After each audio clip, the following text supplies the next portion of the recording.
Hey everybody, and welcome back to the next episode of the PictureMonk podcast. This is Jordan from PictureMonk.com, and thanks for coming back. This is episode number 10, and it's just kind of cool to see it grow and to see people coming back. It's really nice. I know I say that pretty much every episode, but it really does mean a lot, so that's why I keep saying it.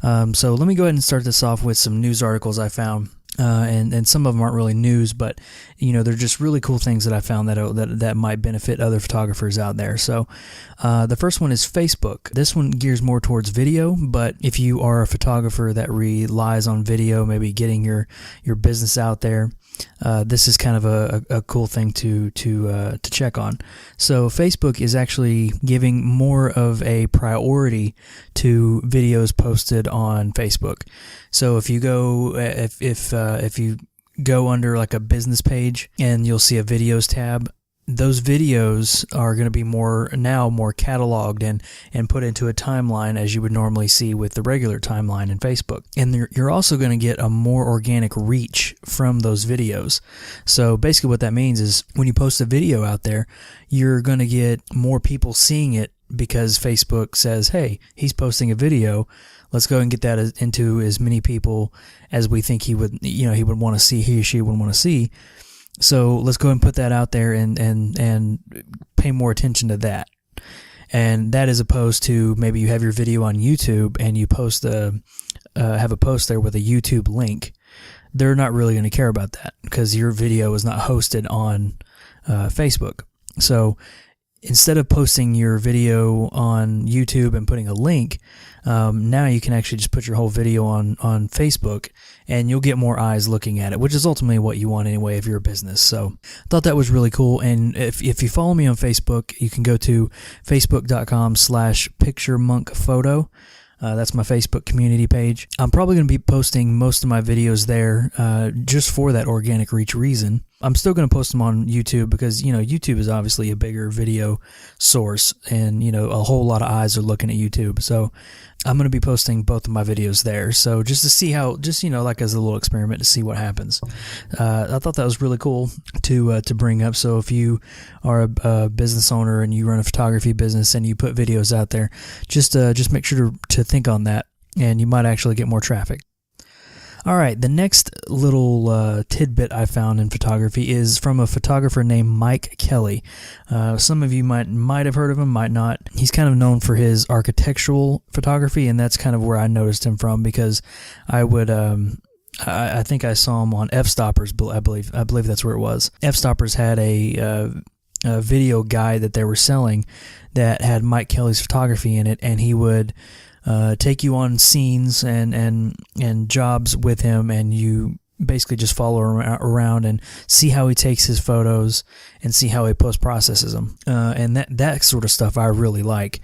I probably would have got it if it wasn't a pretty good price. But basically the video that I came across was, it seems like he was on a workshop with some of his workshop colleagues, and they challenged him to edit a real estate photography shoot in under 10 minutes, which if you know his stuff, he can take hours editing one photo to get it right. If it's, for like a big client or something like that, he's going to take time and make sure every little piece of that is correct. Well, they wanted to see if he would do it in 10 minutes. So he recorded the whole process of him editing the photo. And you can kind of see how he did it. You can kind of get a short time lapse of how he shot it and then see his editing process and see how he did it quickly. So I like that kind of stuff. So I favorited it on YouTube, and just so I can go back and watch it again when I want to. So go ahead and check that out. I'll put a link at PictureMonk.com/PMP010, and I'll put a link to that video there in the show notes so you can check that out too. All right, and the last piece of news is actually an iPhone app that I came across literally 10 minutes before recording this podcast episode. It's an app called White Album, and what it does is it basically turns your phone into a makeshift film camera. So from what I'm reading here, I have not tried this out, and I'm not getting paid to announce this app or anything. I'm just kind of intrigued by it. I kind of want to try it, but it's basically an app where you take 24 photos on your phone, and they don't save to your phone. You can't see them after you take them.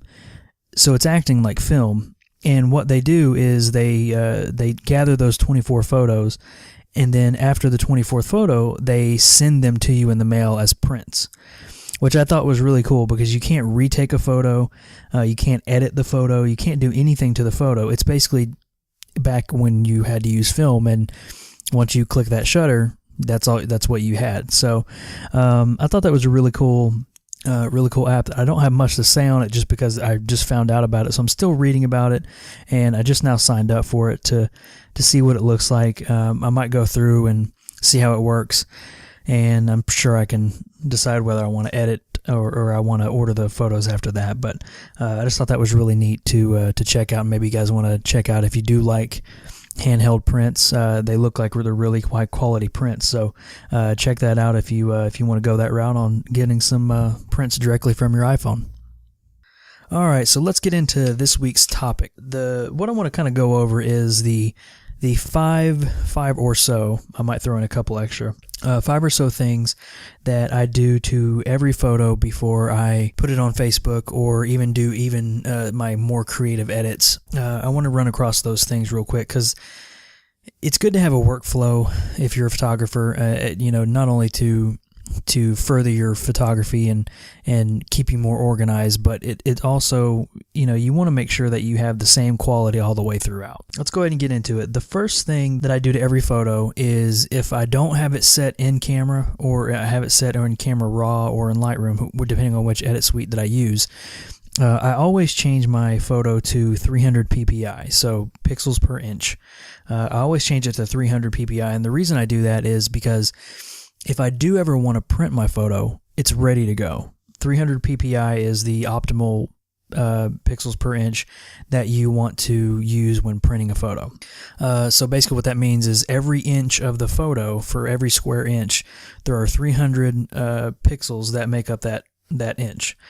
So let's say if you have if you picture like a big square and you cut it up into 72 pixels, so 72 squares, the color range is not going to be as good in those 72. So if you pack 300 in there versus 72, you're going to get way more color detail, way more color depth, that kind of thing. And that's what I kind of do that for. And there's a way you can do it in Camera Raw. So when you import your photos into Camera Raw, and I believe it's the same in Lightroom, it automatically changes it to 300 ppi, because I think most cameras actually take the photo at 240, and then you put it in there and change it after that. So Camera Raw actually has a setting to do that with, and I'll put a link to a video I did along this topic, and you can check that out. It's got a good walkthrough, but I'm kind of giving a more in-depth walkthrough here. So 300 ppi is what you kind of want to change it to right off the bat and get that knocked out of the way. The next thing I want to do is I'm going to clone stamp out any imperfections in the photo. So let's say you haven't cleaned your sensor in a very long time, and you have dust spots on your sensor or anything like that. You can probably go ahead and take those out real quick in Photoshop or Lightroom. So I'll go ahead and clone stamp out anything that I want to, and that even involves going in there and clone stamping out people if I want to take people out of a photo, that kind of thing. Go ahead and get that out of the way so that all of your edits will look the way that you want them to after you take out the imperfections. The next thing I'm going to do is I'm going to sharpen my image, and I have a specific way I do this, and it's basically I do the same amount of sharpening on every photo I take. So whether I'm in Photoshop or Lightroom, I do the same number. So in Photoshop, I use the unsharpen mask filter, and I change the amount to 100 and the radius to 1.5. And I found that really works out well to get a good overall sharpening to the photo without having to to mess around with all the sliders, because you might change the amount of the sharpening. You might change that amount part of it. You might be like, okay, it's looking okay, but I want to change the radius to see how far it expands.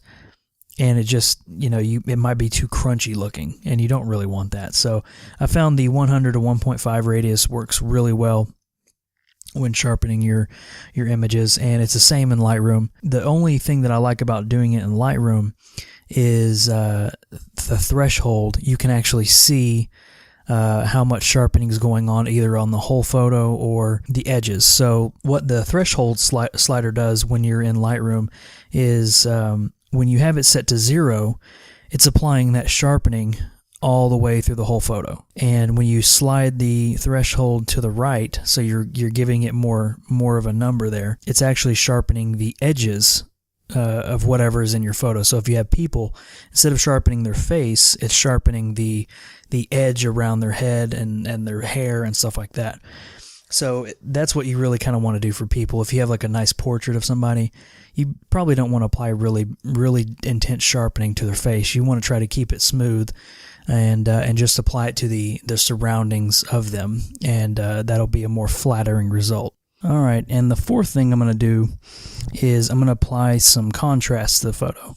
Now, there's a bunch of ways to do this, and I found the best way to give you more control over how much contrast you put in there. I found the levels to be the best one. You can use curves if you want to, but the levels allows you to apply just the right amount of blacks to your photo and just the right amount of whites.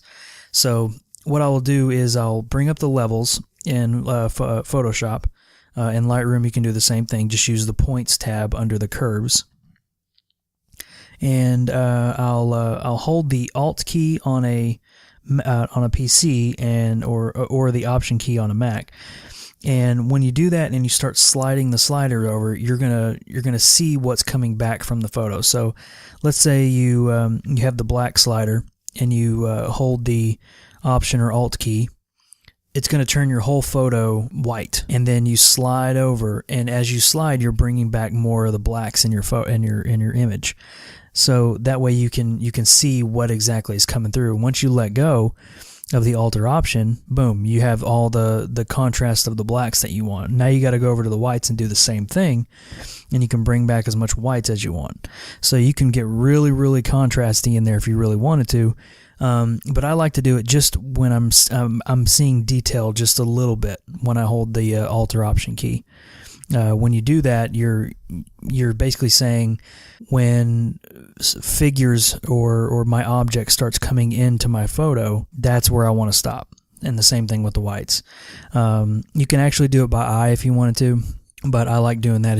I guess it's just the way it's always been for me, so I just kind of stick with it. So that's kind of what I go towards there as far as contrast. I don't like to use their just regular contrast slider, but the levels and the curves, I will definitely use those. Alright, and the last thing I'll do to every photo, which a lot of people do actually overlook, is dodging and burning. This is mainly in Photoshop. I have a bad way of doing editing, I think, because I like to jump between Photoshop and Lightroom. I'm trying to get settled into one, but I think I'm gearing more towards Lightroom. So when I'm in Photoshop and I'm dodging and burning, it's really easy. You just basically make a blank layer, set the layer blending mode to overlay, and you just get a nice big soft brush, and you just paint black and white.